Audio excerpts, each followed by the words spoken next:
Alhamdulillahi Rabbil Alamin.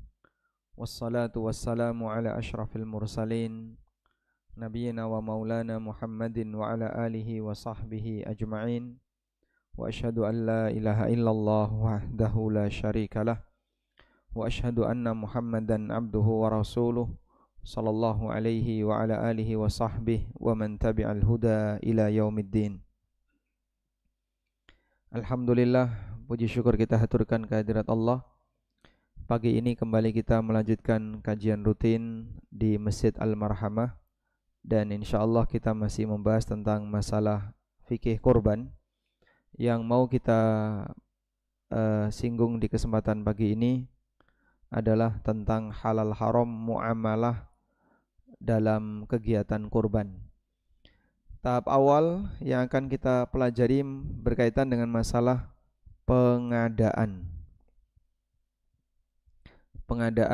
hewan kurban. Baik. Cukup banyak kasus yang sampai ke kami berkaitan dengan beberapa praktek pengadaan hewan kurban yang itu menimbulkan polemik dan bahkan sengketa cukup berkepanjangan di antara para jamaah, terutama antara sahibul kurban dengan panitia. Nah, insyaallah mudah-mudahan nanti kita bisa dapatkan keterangan bagaimana cara yang benar dalam bermuamalah ketika pengadaan hewan kurban. Pertama, kita mau bahas ini dulu mengenai status panitia kurban.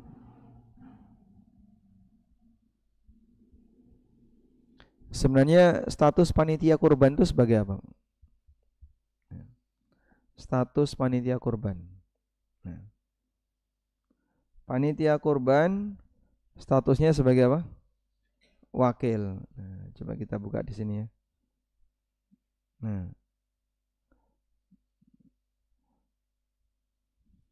status panitia kurban adalah wakil dari sahibul kurban.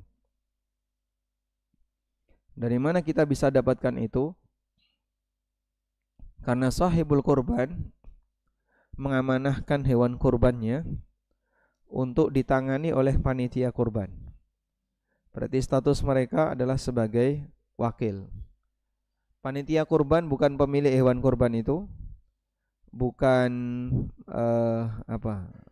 bukan konsumen yang nanti akan mendapatkan hewan kurban itu, tapi dia adalah orang yang dipasrai oleh sahibul kurban untuk menanganinya. Maka statusnya sebagai wakil. Karena statusnya sebagai wakil, maka berlaku kaidah wakil itu sama dengan yang diwakili. Sehingga apapun yang dilakukan oleh panitia kurban dianggap sebagai praktek pemilik kurban. Pertanyaannya, boleh enggak wakil itu berbayar? Panitia kurban itu sama dengan wakil sahibul kurban. Nah, pertanyaannya, boleh enggak ini berbayar? Berbayar boleh enggak, Pak? Boleh? Boleh. Wakil boleh dibayar? Boleh.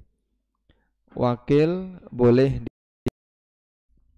Jawabannya boleh. Ada yang disebut dengan wakalah bil ujroh.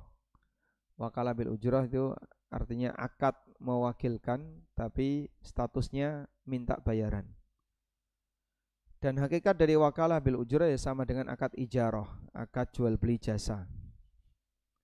Jadi wakalah bil ujroh hakikatnya sama dengan apa?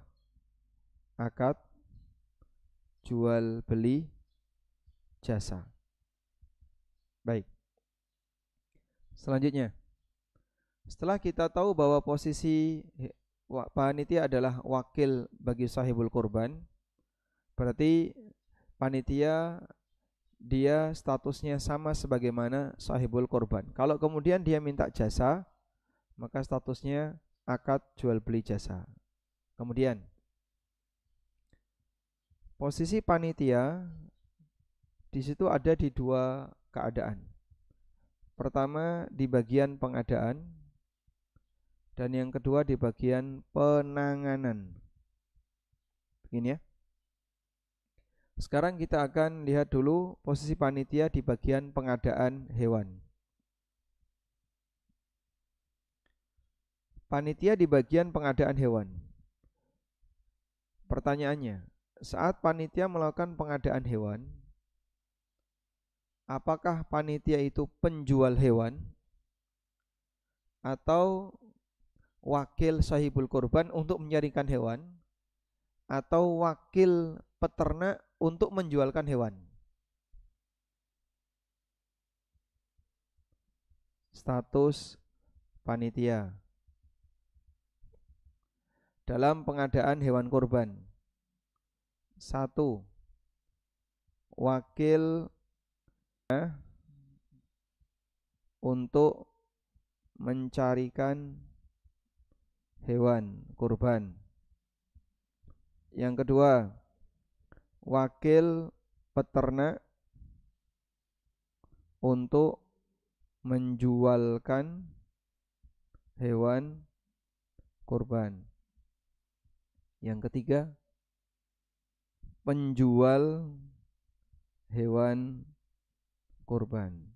Nah, menurut Anda dari tiga ini panitia yang mana? Hah? Yang mana? 1, 2, 3. Bisa enggak 2? Bisa. Bisa enggak 3? Bisa.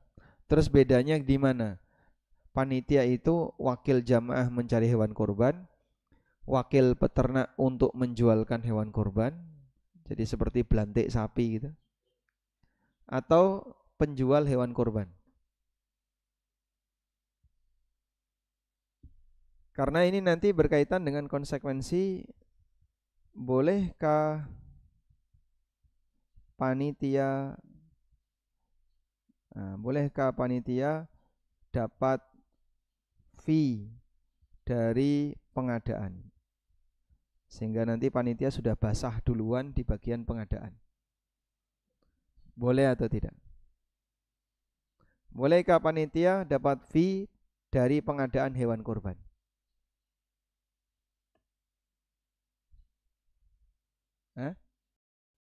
Status panitia.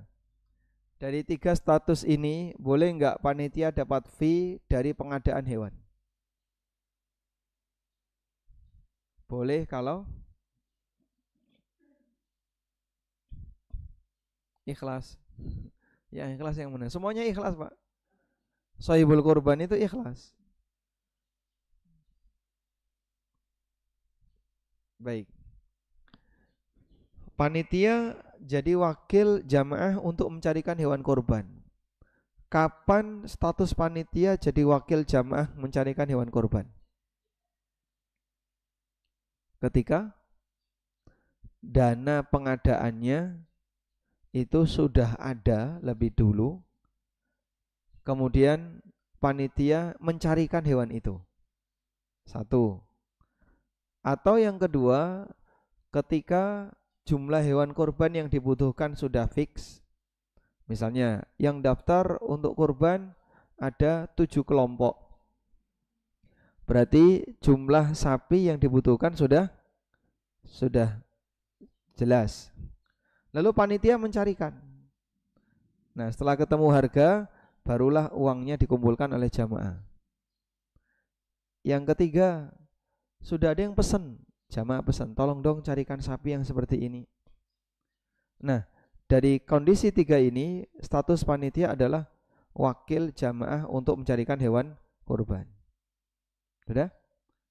Jika demikian, berarti nanti kalau ada keuntungan, misalnya dikasih oleh peternak atau ada selisih harga, maka panitia wajib menyampaikan secara jujur. Jadi di sini kita lihat 3 posisi panitia.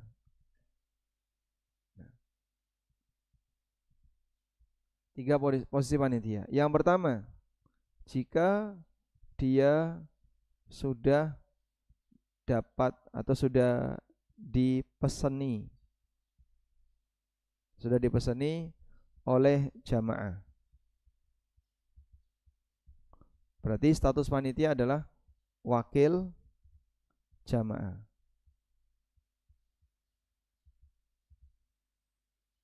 Nah, karena dia sebagai wakil, maka wajib menyampaikan info pengadaan sesuai kondisi real.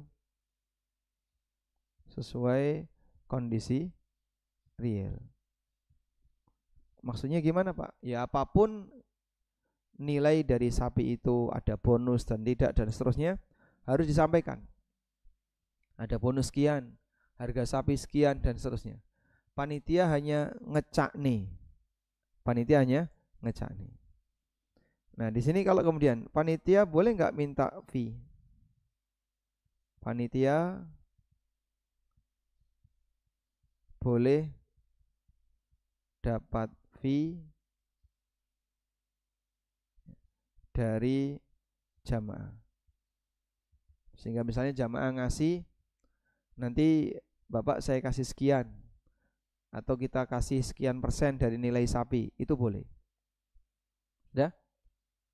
Saya nyuruh orang, Mas tolong dong carikan mobil yang bagus, spek seperti ini. Dia nyarikan mobil. Setelah dapat, lalu dia minta, ya saya dikasih uang lelah, ya dan nanti saya kasih fee. Maka saat saya ngasih fee ke dia, statusnya dia adalah wakil dari saya dan dia menjual jasa kepada saya. Insya Allah paham ini? Baik. Yang kedua, panitia wakil dari penjual. Panitia wakil dari penjual itu kondisinya panitia sudah dipeseni peternak. Panitia sudah dipeseni peternak untuk menjualkan hewan kurbannya kepada jamaah. Panitia sudah dipeseni peternak untuk menjualkan hewan kurbannya ke jamaah. Pak, nanti kalau masjid Bapak butuh kurban, silakan ambil di sini. Kami akan kasih fee ke Bapak sekian. Boleh nggak seperti itu? Boleh? Boleh atau tidak? Jadi peternak titip kepada panitia, tolong nanti jualkan sapi saya dengan harga sekian. Nanti Bapak saya kasih sekian. Boleh nggak kayak gitu? Berarti ada kepentingan di posisi mana? Panitia. Karena panitia itu bagian dari jamaah sendiri. Namun dia dipasrai oleh peternak untuk nanti menjualkan barangnya. Jadi contohnya kayak gini, Pak. Bagian pengadaan instansi dipeseni oleh beberapa perusahaan. Pak, nanti kalau instansi Bapak butuh komputer, butuh ATK, tolong hubungi saya. Bapak nanti saya kasih sekian. Dan dia orang dalam. Dia orang instansi itu. Boleh enggak dia menerima, Pak? Tidak boleh? Kenapa? Karena dia orang instansi. Baik, karena dia orang instansi. Lah ini panitia kan bukan orang instansi, Pak. Dia memang takmir, tapi tidak resmi. Takmirnya resmi enggak?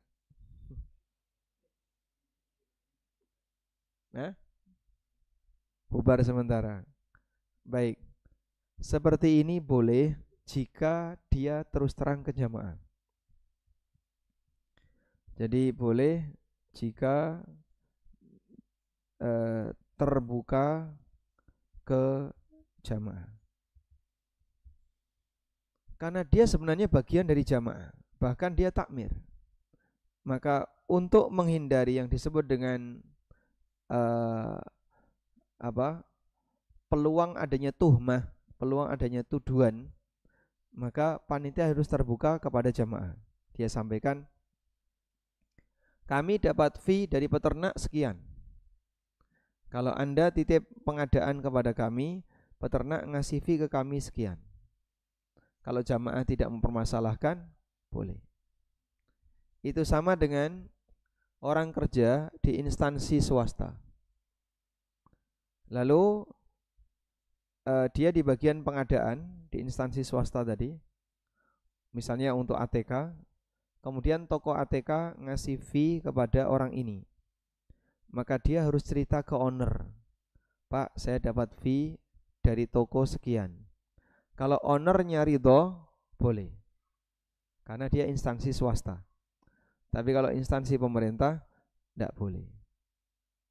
Baik, dari sini insya Allah dipahami ya. Nah, untuk kasus yang kedua ini, panitia tidak boleh menaikkan harga hewan kecuali atas izin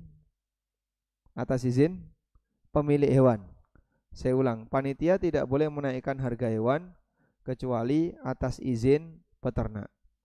Kalau dia diizinkan peternak, boleh, dan sebaliknya. Coba kita lihat ini. Saya ada buku, Pak, judulnya ini, Pasar Muslim dan Dunia Makelar. Ini buku sudah lama sekali, mungkin share screen-nya putus ya. Buku ini sudah lama sekali, sekitar tahun 2018 ya, buku itu sudah terbit. Jadi di pembahasan yang kedua dari buku ini, yaitu masalah dunia makelar, kita menjelaskan tentang seperti apa halal haram ketika orang ingin jadi makelar. Nah, salah satu yang kita bahas di sini adalah ini isinya ya. Bolehkah makelar menaikkan harga tanpa izin pemilik? Kita lihat di halaman 266.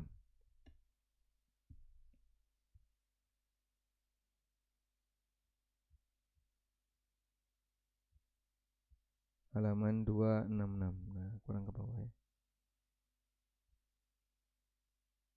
Baik.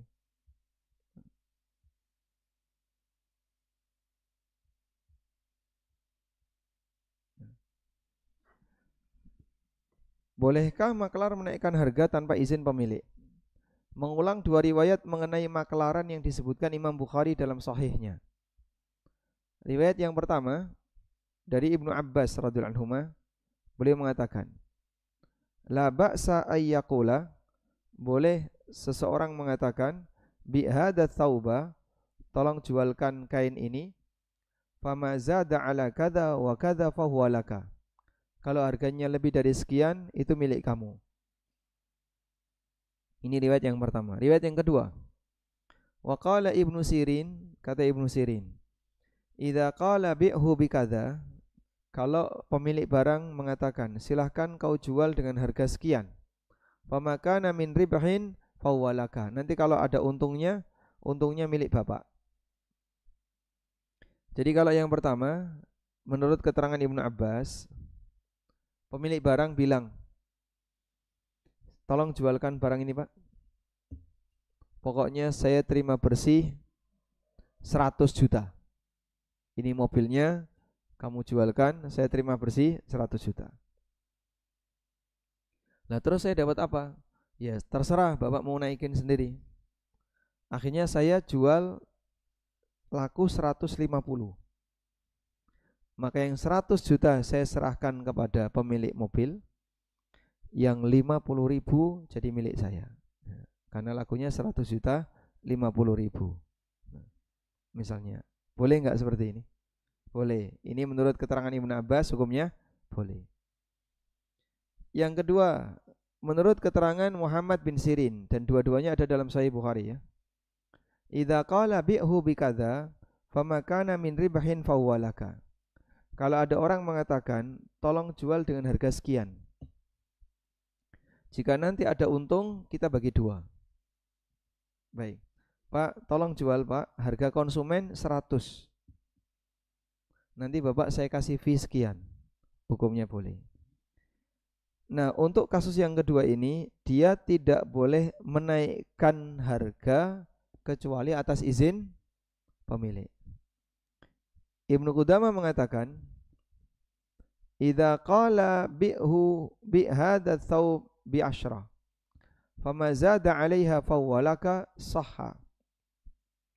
Ketika pemilik barang mengatakan, jualkan kain ini dari saya 10 dirham, jika lebih dari itu milik kamu, akadnya sah. Dan makelar berhak mendapatkan tambahan itu. Karena menurut Ibnu Abbas, semacam ini hukumnya boleh. Li'annahu yatasarrafu fi malihi bi'idni.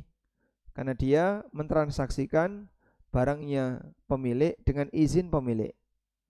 Fasahha syartur ribhi lahu, maka dia boleh minta adanya untung. Baik. Selanjutnya, makelar diminta untuk menjual senilai harga tertentu dan dia mendapatkan fee sesuai yang disepakati. Ketika pemilik sudah menetapkan harga, maka makelar tidak berhak untuk menaikkannya tanpa seizin pemilik. Karena makelar dalam hal ini hanyalah wakil dari pemilik, sehingga dia harus bekerja sesuai perintah instruksi. Jika dia menaikkan harga tanpa seizin pemilik, berarti dia menyalahi amanah dan itu dilarang. Ini contohnya dalam fatwa Syabakah Islamiyah ada penjelasan. Fala yajuzu laka fi'lu dzalik. Kamu tidak boleh menaikkan harga tanpa izin pemilik. Malam tukhbir al-mushtari bithamanil hakiki. Selama kamu tidak memberikan info kepada pembeli dengan harga yang sebenarnya. Wa anna zaida umulatun laka ala samsaratika. Yang lebih dari itu menjadi keuntunganmu karena kamu sudah jadi makelar. Nah, sehingga ketika dinaikkan, praktek seperti ini menyalahi status dia sebagai orang yang diamanai dalam menjualkan barang. Baik. Oleh karena itu, kembali ke sini tadi ya. Saat panitia dipeseni peternak untuk menjualkan hewan, pertama dia harus terbuka ke jamaah. Yang kedua, harga sesuai perintah pemilik. Pemiliknya nyuruh berapa, dia boleh ngasih harga segitu. Kecuali jika pemilik mengizinkan untuk menaikkan harga. Kecuali jika pemilik mengizinkan untuk naik harga. Bapak kalau mau ngambil fee terserah, silakan nanti dinaikkan sendiri. Boleh seperti itu. Wallahu a'lam. Udah? Sekarang yang ketiga. Panitia jadi penjual. Bisakah panitia jadi penjual hewan kurban? Bisa, syaratnya beli dulu. Ini boleh jika panitia beli dulu. Ya. Dia beli dulu di kandang, ya pakai uang sendiri atau urunan panitia, lalu nanti dijual. Lalu diterima, kemudian setelah itu dijual ke sahibul kurban. Kalau seperti ini tidak masalah. Sehingga di sini peternak, ini panitia, ini jamaah. Peternak sebagai penjual satu, panitia sebagai penjual dua, jamaah sebagai pembeli terakhir, end user. Akadnya jadinya akad jual beli dua kali. Pertama peternak dengan panitia, ini akad pertama. Kemudian panitia dengan jamaah, akad kedua. Kalau seperti ini tidak masalah. Nah, terus modal panitia untuk beli hewan gimana Pak? Yaitu uang pribadi panitia. Sehingga panitia berakad dengan peternak pakai uang pribadi mereka. Lalu setelah itu dijual panitia ke jamaah. Baik. Nah, sekarang di marhamah yang kayak mana Pak? 1, 2, 3. Biasanya yang mana? 1. Nah, dominan itu 1. Sudah ada pesanan hewan, kemudian nyari di tempat orang. Maka kalau 1 bentuknya, tolong panitia sampaikan sesuai kondisi real yang ada. Harga sapi sekian, sampaikan sekian. Ada bonus, sampaikan bonus. Ada fee, sampaikan fee. Karena itu semuanya adalah hak milik jamaah. Nah, kalau jamaah memberikan, ya sudah Pak, bawa aja Pak. Itu untuk panitia. Walhamdulillah, insya Allah sudah bisa menjadi pemasukan yang halalan thayyibah. Jadi jangan ada yang ditutupi ya. Wallahu a'lam. Baik, sekarang kita beralih ke masalah yang kedua. Masalah pengadaan hewan kurban yang kedua. Setoran jamaah dibuat sama, dipukul rata ya. Misalnya semuanya 3,8. Misal ya. Semuanya 3,8. Di sini berapa sapi? Berapa? 3,5. Misalnya 3,5. Dah semua 3,5 juta per jamaah. Padahal harga sapinya beda. Di sini padahal harga sapi beda. Sehingga misalnya ada beberapa tipe sapi. A, B, C, D. Sapi A harganya 21 juta. Sapi B 25 juta. Sapi C 27 juta. Sapi D 29 juta. Ukurannya sama atau beda? Beda ya. Yang paling besar yang mana? Biasanya yang paling lebih mahal. Dah. Tapi iurannya dibuat rata. Misalnya tadi 3,5 semua. Nah, pertanyaannya, pemilik sapi A, B, C, D itu kan beda orang. Sapi A yang seharusnya iurannya 3,1, dia iuran 3,5. Maka dia subsidi ke B sekian ratus ribu. Ini subsidi ke C sekian ratus ribu. Yang paling untung D, disubsidi oleh semuanya. Boleh nggak Pak kayak gitu Pak? Boleh, asal pemilik sapi A, B, C tahu. Sehingga uang saya dikasihkan ke sana. Kan seharusnya saya bisa dapat besar dengan nilai 3,5. Tapi saya cuma dikasih kecil. Sebab duit saya ini kan sebenarnya cuma 3 ya. Kalau 7 orang ya 3 juta. Ini 3 juta. Yang 500 ribu disubsidi ke sebelah. Dipakai untuk nyubsidi yang B, dipakai subsidi yang C, dan seterusnya. Jadinya gimana Pak? Menggunakan uang orang untuk diberikan kepada orang lain.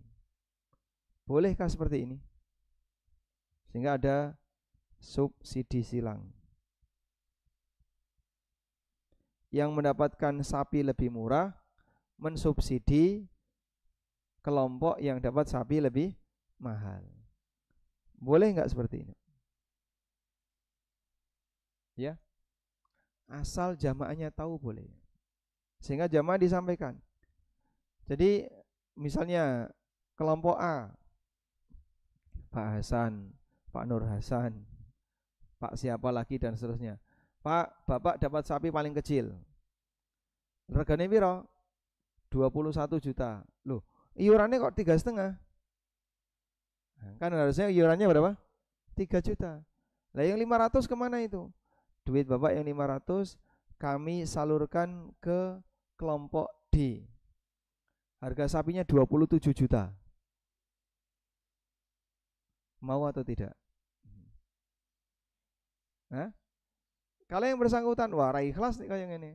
Kudunya untuk gede kok tadi cilik. Karena sapinya dilimpahkan ke yang lain duitnya. Gitu, Pak. Dan kasus ini banyak. Maka panitia kurang amanah. Panitia tidak amanah dalam hal ini. Dia ya gimana? Repot ya. Maka jadi panitia harus siap repot. Dibayar enggak apa-apa. Ukur ya. Jangan asal-asalan kayak gini. Wes pokoknya pukul rata 3,8 semuanya. Ada yang dapat sapi kecil, dia iuran besar. Ada yang dapat sapi besar, iurannya sama seperti sapi yang kecil. Nah, berarti kan duitnya ini dikasihkan ke sana. Begitu? Boleh asal sapi kecil ridho. Pemilik sapi kecil ridho, duitnya dipakai untuk membeli sapi yang besar.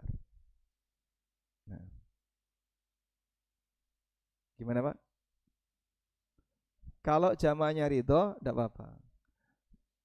Tapi kalau panitianya diam-diam, tidak boleh. Nah, masalahnya ada yang ridho, ada yang tidak. 7 orang, 3 ridho, 4 tidak. Terus gimana itu? Hah? Yang 4 harus dikembalikan. Aku njaluk susu, saya minta kembalian. Harusnya iuran saya 3 juta kok dipatok 3,5. 500-nya mana? Begitu. Jadinya gimana, Pak? Ya, akan lebih baik harga sapi real ditambahkan. Harga sapinya sekian. Berarti iuran jamaah sekian plus biaya kelet sekian. Ya, total yang harus dibayarkan sekian. Silakan. Sehingga bisa jadi beda-beda antara satu jamaah dengan jamaah yang lain. Begitu? Insya Allah bisa diterima ya. Baik. Selanjutnya, kasus berikutnya masih berkaitan dengan pengadaan. Kira-kira apa Pak? Ada kejadian apa di pengadaan Pak? Ya, ada lagi nggak kejadian di bagian pengadaan? Gimana?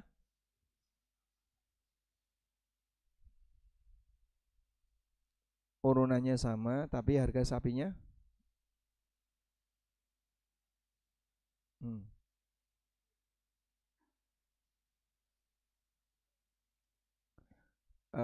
Selisih sapinya sedikit, cuma 500. Berarti subsidinya sedikit. Kalau subsidi sedikit enggak masalah. Tetap minta izin. Misalnya 50.000. Pak, ini sebenarnya ada susuk 50.000.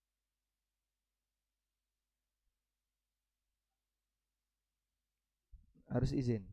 Nah, karena kan biaya operasional sudah dibayar. Nah, selisih harga sapi untuk operasional. selisih harga sapi untuk operasional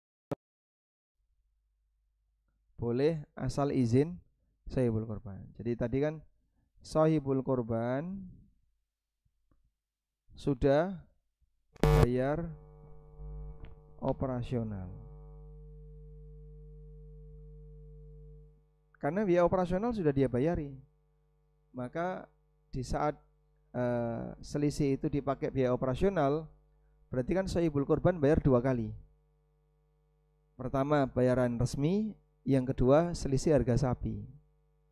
Bayar 2 kali seperti ini boleh Pak? Boleh. Asal yang kedua ada pemberitahuan. Jadi Pak, sebenarnya iuran Bapak itu cukup 3 juta. Tapi yang 500 kita gunakan biaya operasional. Loh, aku kan wis bayar. Ya ini tambahan. Kalau dia ridho, silahkan.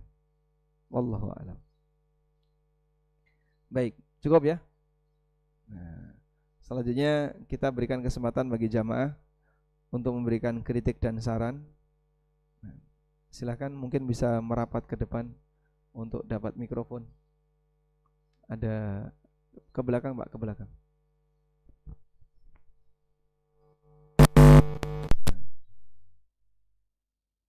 Silakan. Bapak ada yang mau disampaikan, silakan ngantri mikrofonnya ya. Nah, itu mikrofon satu. Silakan.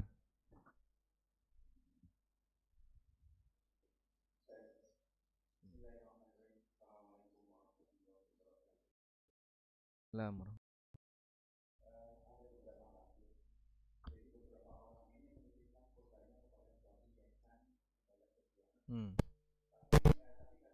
Keterbatasan lembaga ini, maka mengamanahkan kepada seseorang dari mulai pengadaannya, kemudian penyembelihannya sampai pada penyalurannya. Dan itu laporannya hanya berdasarkan kemudian difoto, di video, kemudian dilaporkan. Kalau diumpamakan ini adalah tahun yang kedua, apakah ini diperizinkan? Apakah diperizinkan? Karena diwakilkan ke yang lain. Ada 2 wakil. Bolehkah wakil mewakilkan? Di buku Pasar Muslim tadi ada penjelasan tentang itu, Pak. Coba saya bukakan.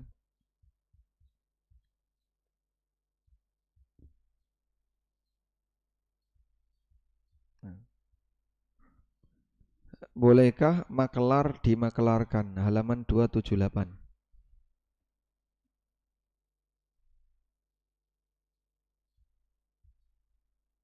Mana makelar dimakelarkan?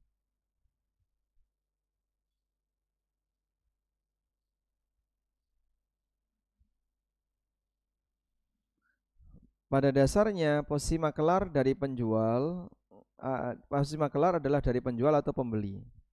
Dia bisa menjadi wakil penjual ketika dia diminta penjual untuk memasarkan barangnya.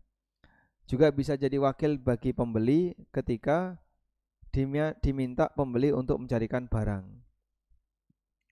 Dan dalam aturan wakalah, seorang wakil boleh mewakilkan kepada yang lain dengan izin orang yang mewakilkan, dengan sepakat ulama. Jadi kalau saya nyuruh A, tolong kerjakan ini. Lalu oleh A diserahkan ke B, boleh nggak seperti itu? Jika A minta izin ke saya, Pak saya nggak sanggup Pak, tak serahkan ke B, boleh nggak Pak? Terus saya bilang, ya sudah terserah, yang penting pokoknya rekomendasi kamu. Boleh dengan sepakat ulama. Ibnu Qudamah menjelaskan tentang itu ya. Kasus mewakilkan orang lain ada 3 keadaan. Orang yang mewakilkan melarang si wakil untuk mewakilkan ke orang lain. Maka wakil tidak boleh mewakilkan kepada siapapun dan di sini tidak ada perbedaan pendapat. Saya kasih ke A sebuah tugas. Dah? Dan saya melarang, tolong kamu yang ngerjain, jangan yang lain. Maka A tidak boleh mewakilkan kepada orang lain. Ulama sepakat akan hal ini. Loh, yang saya suruh tuh kamu, kok malah disuruh orang lain? Kok malah kamu nyuruh orang lain? Berarti di sini wakil tidak boleh mewakilkan. Contoh, saya mau menikahkan putri saya. Dalam posisi saya tidak bisa karena sedang di luar kota. Akhirnya saya tunjuk si A yang ada di dekat rumah, tolong dong wakili saya untuk jadi wali nikah putri saya. Nah, sama si A dioper ke B dioper ke C. Kalau saya nggak tahu gimana, Pak? Hah?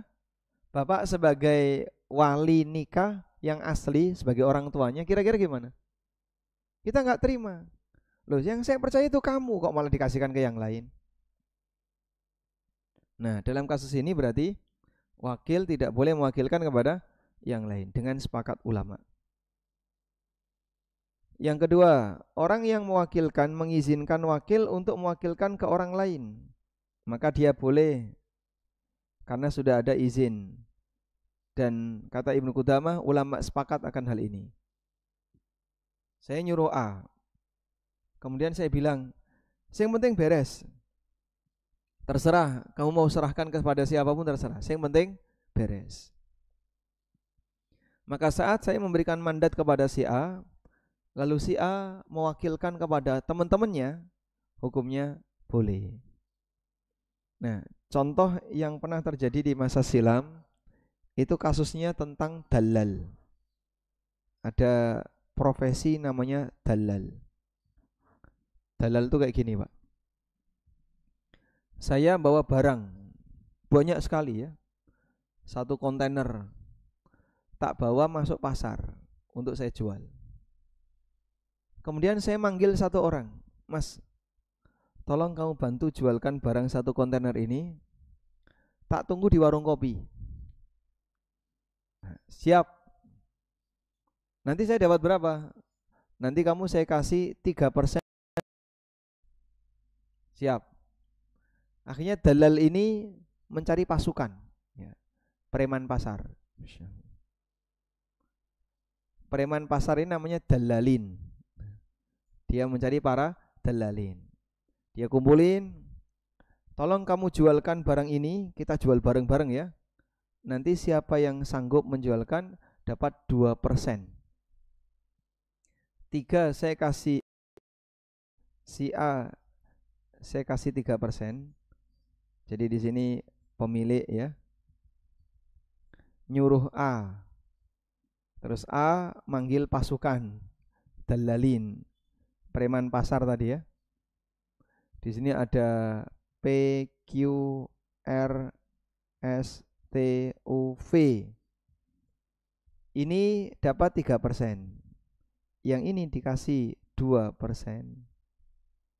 Dia dapat untung 1%. Boleh, Pak? Boleh. Inilah samsara alias samsara, makelar yang dimaklarkan. Dan ini boleh. Dengan ketentuan pemiliknya membolehkan, ridho untuk diserahkan kepada yang lain. Begitu? Maka sepanjang yang memberikan sapi tadi ridho, nanti lembaga kami tidak bisa menangani sendiri. Kita akan meng-hire orang untuk menangani itu. Oh, enggak apa-apa, yang penting beres. Alhamdulillah. Sehingga boleh diwakilkan kepada yang lain. Wallahu alam. Cukup? Silakan. Tadi ibu-ibu jadi enggak bisa dinyalain mikrofonnya?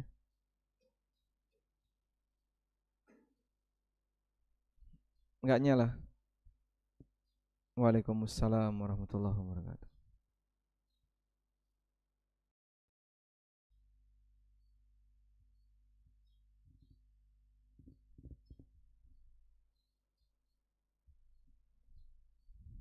Semuanya pukul rata 3.500.000 ya.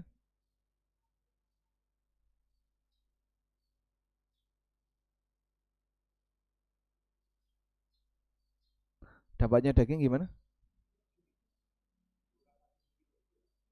Pukul rata 7 kilo. Dapatnya pukul rata 7 kilo.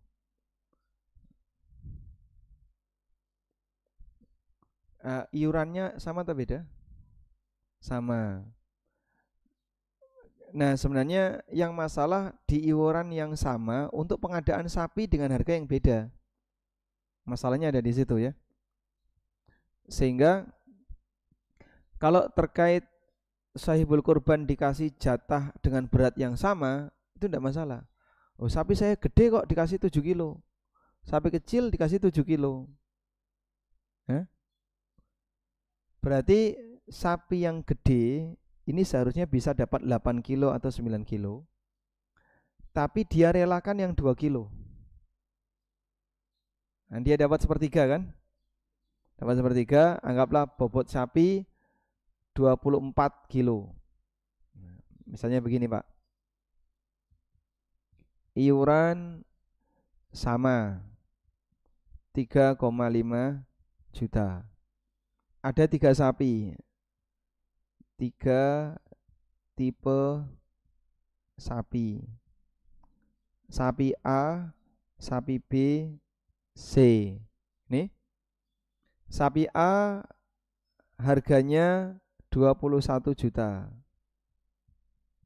dengan bobot 21 kilo. Kecil ya. Sapi itu biasanya minimal berapa rata-rata? Hah? 100. Ini kambing 21 kilo. Bobotnya berapa? 150 ya. Anggaplah 150 kilo. Ya. Sapi B harganya 24 juta. Bobotnya 170 kilo. Sapi C harga 27 juta. Bobotnya 210 kilo. Gitu. Kalau kita memberikan jatah sahibul kurban masing-masing sepertiganya, berarti seharusnya rombongan sapi C dapat paling banyak 210 kilo, sepertiganya 70 kilo dibagi 7, 150 kilo, sepertiganya 50 dibagi 7 juga. Nah, cuman kan iurannya sama Pak, setengah, 3,5. Nah, iuran yang sama ini kan jadinya subsidi. Yang sapi A mensubsidi sapi B, mensubsidi sapi C. Nah, kalau subsidi tadi ini harus diberitahu orangnya Pak. Duit kamu tak pakai bayari itu. Kalau orangnya ridho, walhamdulillah. Sementara untuk jatah beratnya tadi, jadi 210 kilo, berarti jatah 70, berapa kilo? 10 kilo per orang. Ya, sepertiganya berapa? 70, berarti kan 10 kilo per orang. Cuman karena yang lain 7 kilo, ini dipotong 3 kilo. Ya sudah, kalau sahibul kurbannya ridho, enggak apa-apa. Pak, ini dibuat rata semua Pak ya, semuanya dapat 7 kilo. Nah, kalau yang bersangkutan ridho, silahkan. Wallahu a'lam. Begitu. Maka sebenarnya perlu ada banyak keterbukaan ya. Perlu ada banyak keterbukaan dalam kegiatan kurban agar panitia tidak dihitung sebagai orang yang mengkhianati amanah. Wallahu a'lam. Nah, silakan. Mikrofon ada di mana? Waalaikumsalam warahmatullahi wabarakatuh. Masya Allah. Penyembelihan hewan kurban. Karena seperti untuk haji istilahnya, itu kan istilahnya syaratnya manis tata ilahi sabila. Kemudian untuk syarat yang akmal istilahnya harus nisab kemudian haul. Kalau untuk penyembelihan hewan kurban ini syaratnya apa? Kemudian yang kedua, misalnya saya di sini, kemudian saya korban di kota, kemudian di sini saya jadi panitia. Apakah saya juga istilahnya jatah dari panitia yang diberikan di sini? Padahal saya korban sudah di tempat lain. Terima kasih. Assalamualaikum warahmatullahi wabarakatuh. Alhamdulillah. Waalaikumsalam warahmatullahi wabarakatuh. Baik. Tentang syarat kemampuan. Masing-masing ibadah itu syarat kemampuannya beda-beda. Haji syarat kemampuannya beda dengan zakat. Zakat syarat kemampuannya beda dengan sedekah. Demikian pula sedekah syarat kemampuannya beda dengan ibadah A, ibadah B. Apa syarat kemampuan orang wajib sholat? Orang miskin bisa sholat nggak, Pak? Hah? Lebih rajin daripada yang kaya ya. Baik. Apa syarat kemampuan orang bisa sholat?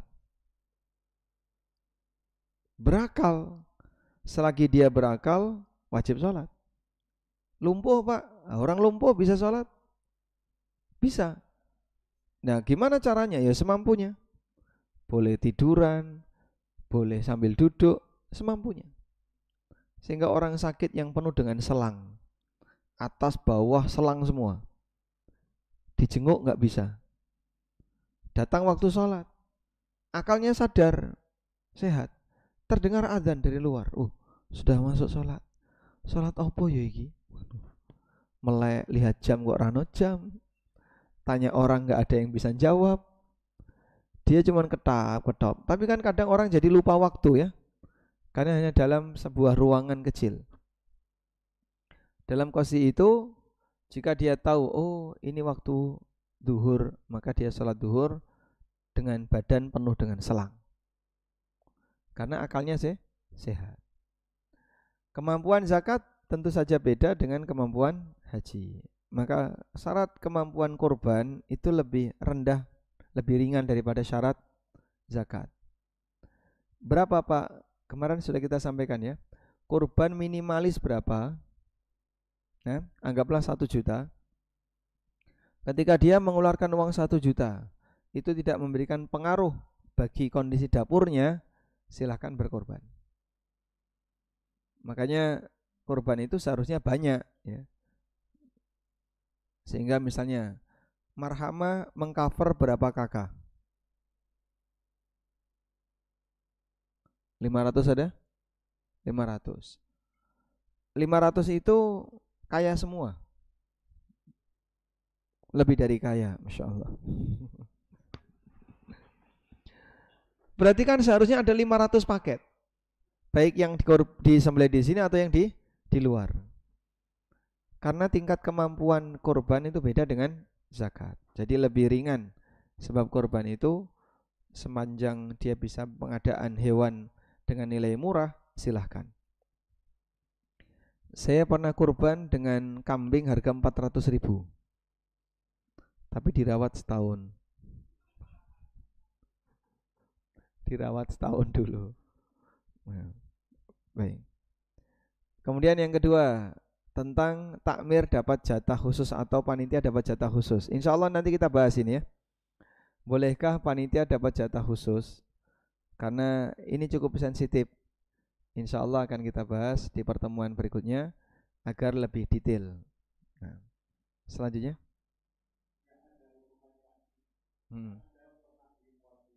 Di mass media ada seorang pemulung berkorban yang menurut nalar itu mestinya kan dia ya ini mohon penjelasannya. Itu banyak istilahnya orang yang miskin sampai pengennya dia berkorban rupiah 2 rupiah itu loh, makanya saya tanyakan istilahnya syarat pemberian korban. Terima kasih. Nah, jadi bukan melihat pekerjaan, Pak ya. Pemulung bisa jadi dia punya kemampuan. Meskipun dia surga dengan aktivitas dia sebagai pemulung. Selagi yang bersangkutan mampu, kemudian dia berkorban, berarti yang bersangkutan disyariatkan untuk berkorban. Ya, apapun pekerjaannya. Sudah? Saya dapat cerita ini ya. Ada orang kaya sekali, Pak. Punya kapal dan jumlahnya banyak di daerah Merak. Nah, orang ini untuk kegiatan ibadah itu nggak suka. Dengan kekayaan yang demikian banyak itu, dia tidak pernah umroh maupun haji. Maka harta dia yang banyak tidak pernah mengantarkan dia ke tanah suci. Nah itu contoh. Saya nggak tahu apakah dia kurban atau tidak. Orang tidak tahu prioritas dalam penggunaan harta, walaupun hartanya banyak, terkadang dipakai untuk bukan hal yang wajib. Padahal berangkat umroh atau haji itu hukumnya wajib bagi yang mampu. Wallahu a'lam. Silakan Pak.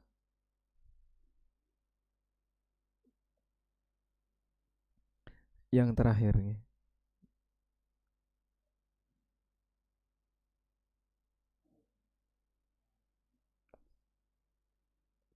Ustaz, misalkan kita kirim biaya korban, biaya hewan korban ke Palestina, ternyata harga hewan korban di sana lebih tinggi. Apakah boleh dialihkan menjadi sedekah korban? Terima kasih. Korban ke Palestina ternyata biayanya lebih tinggi. Apakah boleh dialihkan untuk sedekah korban? Jadi tidak dibelikan hewan, tapi dibalikan sembako gitu. Bukan daging. Oh gitu. Ya tidak sah sebagai korban. Maka beliau yang sudah berniat kemudian belum beli sampai kemudian gak jadi karena cuma dibelikan daging, berarti beliau tidak jadi korban, tidak punya amal korban. Karena korban harus ada proses penyembelihan. Cuman mungkin perlu dipastikan ya, yang mau ikut korban di Palestina, apakah betul itu bisa sampai ke mereka. Nah, karena bagian ini kan kadang kita kesulitan untuk bisa mendapatkan bukti. Nah, intinya kalau emang pasti ya silahkan, boleh-boleh saja. Wallahu a'lam. Baik, mungkin itu yang bisa kita bahas. Mudah-mudahan yang sedikit ini bermanfaat. Insyaallah di pertemuan berikutnya kita akan membahas tentang masalah distribusi hewan kurban. Wassallallahu ala nabiyyina Muhammadin wa ala alihi wa sahbihi wasallam. Wa akhiru da'wana alhamdulillahi rabbil alamin. Wassalamualaikum warahmatullahi wabarakatuh.